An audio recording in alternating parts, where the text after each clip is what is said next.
مولانا کا ابھی میسیج آیا جس میں لکھا ہے کہ صرف صاحب علم ہی جواب فرمائیں، اگر میلاد کی خوشی منانا بدعت ہے نعوذ باللہ تو یہ سب کیا ہے؟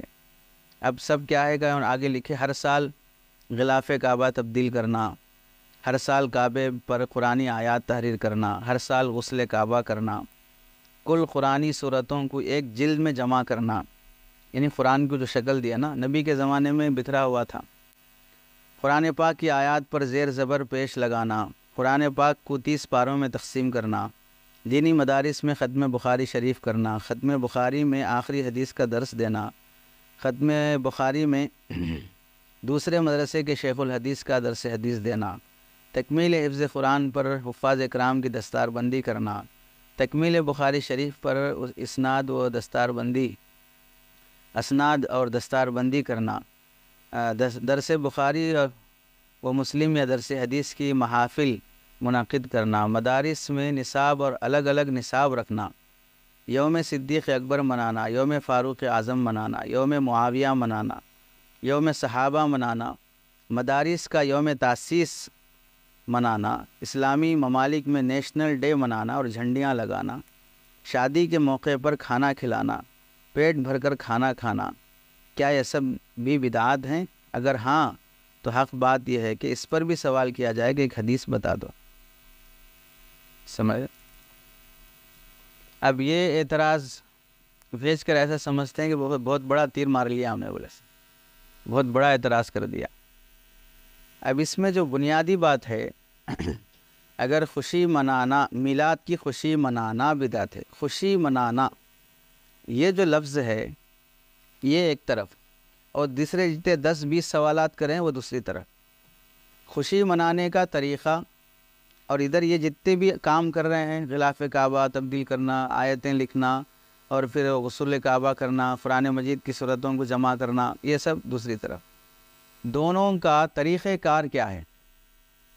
خوشی منانے کا مطلب ہے کہ آج 12 ربیع الاول ہے، ہم لوگ بیٹھے ہیں، اب اس کا ایک طریقہ یہ ہے کہ اللہ کے نبی علیہ السلام کی زندگی کا کوئی پہلو، سیرت کا، ولادت کا، بچپنے کا، جوانی کا، یا نبوت کا، پہلی وحی کا، مکی دور کا، مدنی دور کا، ہجرت کا، یہ سب تذکرہ ہم کریں، اس کے بعد درود شریف پڑھیں، دعا کریں، اٹھ جائیں، اور کچھ مٹھائی تقسیم کر لیں کہ بھئی آج، جیسے ابھی آپ بیٹھنے سے پہلے چائے دیے نا آپ لوگوں کو، سمجھ رہے؟ تو ایک طریقہ یہ بھی ہے، تو یہ خوشی منانا ہوا نہیں ہوا؟ اب یہ جتنے بھی طریقے ذکر کیے گئے ہیں، ان میں ختم بخاری شریف پر گانے ہوتے ہیں، ختم بخاری شریف پر ڈی جے لگائے جاتے ہیں، ختم بخاری شریف پر باجے بجائے جاتے ہیں، ختم بخاری شریف پر نوجوانوں کا ناچنا ہوتا ہے، ختم بخاری شریف پر جھنڈوں پر حدیثیں لکھ کر پورے مدرسے میں جھنڈے لگائے جاتے ہیں، دوسرے ایک ہفتے کے بعد وہ سارے کپڑوں پہ لکھے ہوئے، جھنڈوں پہ لکھے ہوئے حدیثیں اور آیتیں سب نکال کر نالوں میں پھینکے جاتے ہیں، ختم بخاری شریف کے لیے دکان دکان گھوم کر چندہ وصول کیا جاتا ہے، سڑکیں جام کی جاتی ہیں۔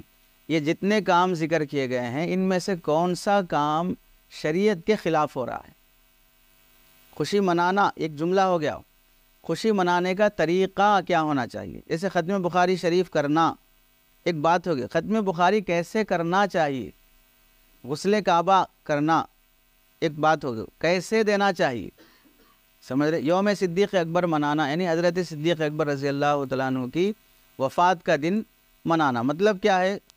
کچھ محفل لگ گئی، حضرت صدیق اکبر رضی اللہ عنہ کا تذکرہ ہوا، ان کی زندگی اور تاریخ بیان کی گئی، عملی پہلو سامنے آئے، پھر لوگ اسے اپنانے لگے، حضرت صدیق اکبر رضی اللہ عنہ کے طور طریقے اور عادات کو اپنانے لگے، یہ ہوتا ہے یوم صدیق منانا۔ ایسے ہی ہم لوگ 15 اگست مناتے ہیں، 26 جنوری مناتے ہیں، تو 15 اگست 26 جنوری تو ہم اسے دین سمجھ کے نہیں مناتے، شریعت سمجھ کے نہیں مناتے، ثواب سمجھ کے نہیں مناتے، یعنی ہم 15 اگست منائے تو اللہ کے نبی صلی اللہ علیہ وسلم کی شفاعت نصیب ہوتی ہے ہم لوگوں کو، 26 جنوری میں ہم جھنڈا ہلائے تو اللہ کے نبی علیہ السلام کے مبارک ہاتھوں سے جام کوثر نصیب ہوتا۔ ایسا پاگل پنے کا تصور کوئی مسلمان نہیں کرتا ہے۔ تو ایام منانے کے جو دن ہیں وہ دین کا، شریعت کا تصور رکھے بغیر ہیں، عظمت کا تصور ہی نہیں ہوتا۔ اور دوسرے جتنے بھی سوال میں ذکر کیے گئے ہیں اس میں کوئی کام ایسا نہیں ہے جو شریعت کے خلاف.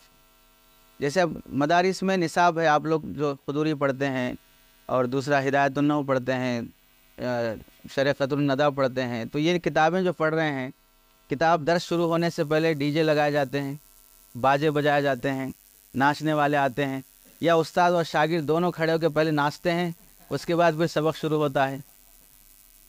کتنا احمقانہ سوال ہے کہ ایک تو لفظ بول دی کہ خوشی منانا. بھئی خوشی منانے کے جو طریقے ہم نے اپنائے ہیں وہ طریقوں پہ بات کر لو پہلے. تو جتنی لوگ خوشی مناتے ہیں میلاد النبی کے نام پر، وہاں سب لوگ کیا کرتے ہیں؟ ڈی جے لگاتے ہیں، قوالی لگاتے ہیں، ناچ گانا ہوتا ہے، ٹریفک جام کرتے ہیں، اس کے لیے پیسہ وصول کرتے ہیں. سڑکوں پر سڑکیں جیسے اب گنیش کا پتلا بٹھا کر آدھی آدھی سڑکوں پہ قبضہ کر لیے ہیں، ویسے یہ ریلی اور تحریک نے چلانے کے لیے سڑکوں پہ قبضہ کر لیتے ہیں. دکانوں پر زبردستی سے جا کے چندہ کرتے ہیں، اس چندے کا کوئی حساب کتاب بھی نہیں ہوتا. کتنا وصول کرے، کتنا پکانے میں لگا ہے اور کتنا بچا ہے، کس کو دینا واپس، یہ کوئی حساب کتاب ہی نہیں ہوتا ہے. اور پھر نبی علیہ السلام کی خوشی منانا ہے. آپ کا بیٹا پیدا ہوا، خوشی مناتے آپ کی شادی ہوئی، خوشی مناتے آپ کا گھر، آپ کو ذاتی مکان ملا، خوشی مناتے آپ. ان سب میں ذاتی پیسے سے مناتے یا چندے کے پیسے سے مناتے؟ میرا بیٹا پیدا ہوا، اس واسطے دکان جا کے چندہ کر رہا ہوں، مجھے میرے بیٹے کا حقیقہ کرنا ہے، اس کے نام کا لڈو بانٹنا ہے، اس واسطے آپ حضرات سے درخواست ہے کہ چندہ دیجئے. میرا نکاح ہونے والا ہے، میں دولہا بننے والا ہوں، اس واسطے میری بارات کے لیے، جوڑے کے لیے، جوتے کے لیے، کپڑے کے لیے چندہ دیجئے. بالکل نادان حرکت ہے کہ تم اپنی ذاتی خوشی میں ذاتی پیسہ خرچ کرتے ہو. تو اللہ کے نبی علیہ السلام سے تمہیں ذاتی محبت ہے تو پھر اپنا پیسہ خرچ کرو نا.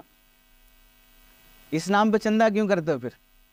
اور پھر اس میں چندہ دینے والے کو ہی یہ بتاتے کہ یہ عاشق رسول ہے جو چندہ دے دیا، جو نہیں دیا وہ عاشق رسول نہیں.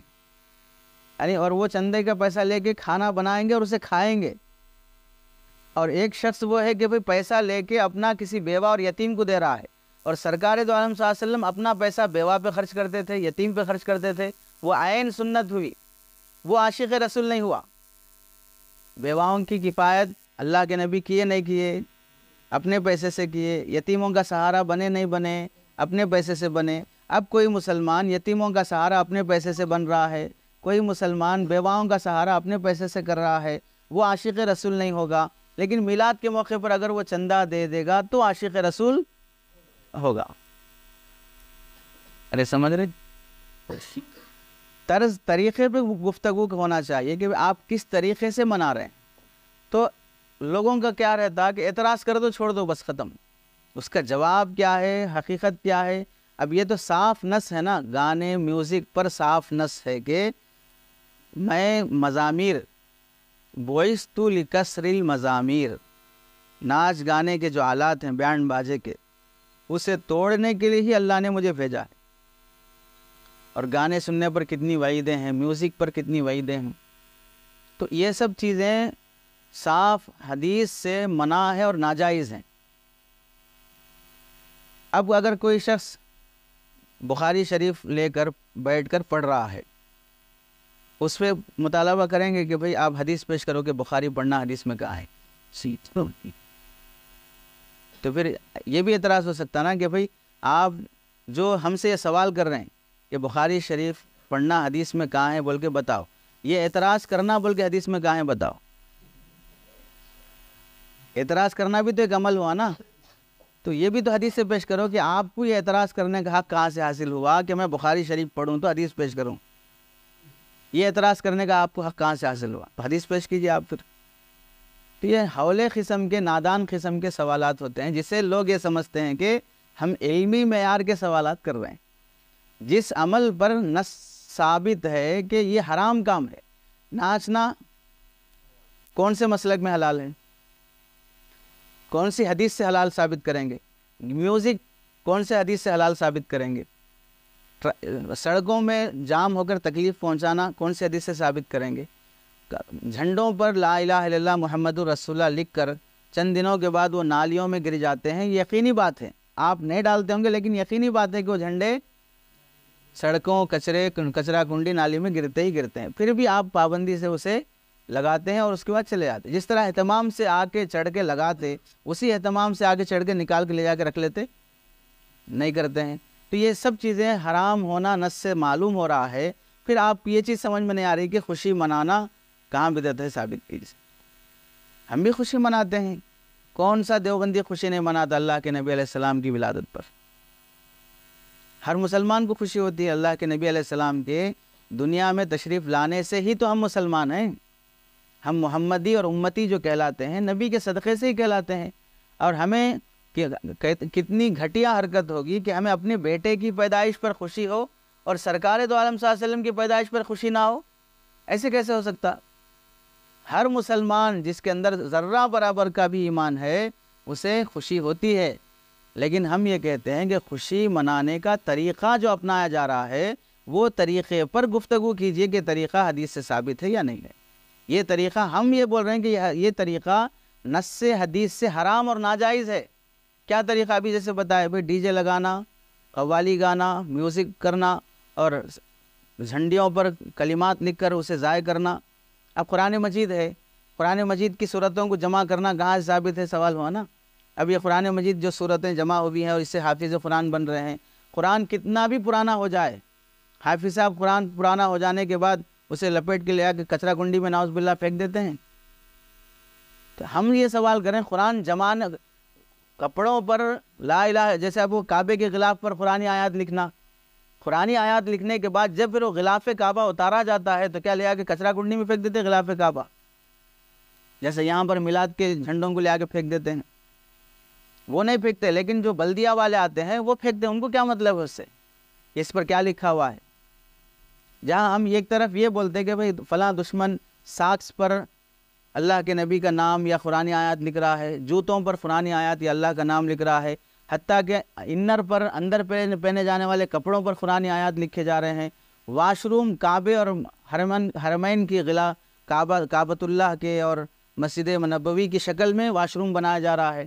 یہ سب جہاں پر بے ادبی گستاخی ہے, وہیں پر جھنڈیوں پر کلمات طیبہ لکھ کر اسے کچرا کنڈی میں پھینکنا بے ادبی گستاخی ہے یا نہیں ہے؟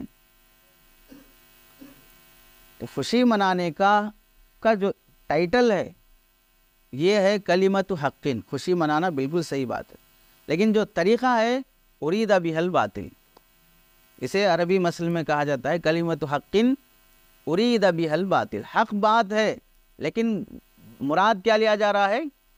باطل. اپنی نفسانی خواہشات سے, نفسانی طور طریقے سے جو طریقہ آپ نے ایجاد کر لیا ہے وہ طریقہ غلط ہے. اس غلط طریقے پر آپ پیش کر رہے ہیں کون سی بات؟ خوشی منانا. سمجھ میں آ رہی بات؟ تو اعتراض کر دینا کمال نہیں ہے, اعتراض کے بعد جواب سننا اطمینان سے وہ کمال ہے. سمجھ میں آ رہی بات؟ اور آج کل تو یہ بھی سننے میں آ رہا کہ میلاد النبی کا جو تاریخ ہے آج 12 ربیع الاول, آج گنیش کا دن بھی ہے, تو اس لیے ہمارے محترم برادران وطن کی محبت میں 12 ربیع الاول کی تاریخ کو آگے کر دیے ہیں. ایسا بھی سننے میں آیا ہے, سچ ہے غلط ہے نہیں معلوم, لیکن ایسا بھی سننے میں آیا ہے, پڑھے میسیج میں کہ اب اگر 12 ربیع الاول واقعتاً خوشی کا دن ہے, طے ہے, جیسے آپ عید الفطر طے ہو گیا فلاں دن عید ہے, عید الاضحیٰ طے ہو گیا فلاں دن عید ہے, تو کیا آپ کسی بھی برادران وطن کی عید کی گنیش کی وجہ سے آپ اس عید کو بولتے ہیں ہم کل عید منا لیں گے, آپ آج گنیش اٹھا لیجیے, ہم کل سے روزہ شروع کر لیں گے, آپ کی وجہ سے ہم ایک دن کا روزہ چھوڑ دیتے ہیں, آج آپ لوگ اپنا تہوار منا لیجیے. اگر واقعتاً وہ منسوخ چیز ہوتی تو نص میں تبدیلی کی کسی مائے کے لال کو اجازت نہیں ہے. اب اگر آپ تبدیل کر رہے ہیں تو یہی تبدیلی زمانے جاہلیت میں مکے کے کافروں نے کی تھی. اشہر حرم کو بدل دیتے تھے کہ یہ مہینہ ابھی محرم کا بھی مہینہ نہیں آیا, ابھی جنگ جاری رکھتے ہیں, اس کے بعد پھر جنگ ہماری ختم ہو جائے گی تو دوسرے مہینے کو ہم محرم کا مہینہ مان لیں گے. ایسے ہی گنیش کا تہوار ہے, اس واسطے ابھی ہم اس دن کو ربیع الاول کا 12 ربیع الاول نہیں مانیں گے, ابھی آپ کام کر لیجئے, کل کے دن کو ہم مان لیتے ہیں کہ وہ ربیع الاول ہے. پتہ چلا یہ منسوسات میں سے نہیں ہے, مفروضات میں سے ہے, گھڑی ہوئی چیزوں میں سے ہے, جس کی وجہ سے آپ تبدیل کر سکتے ہیں. منسوسات میں سے اگر ہوتا تو تبدیل کرنے کا حق کسی کو حاصل نہیں ہوتا تھا.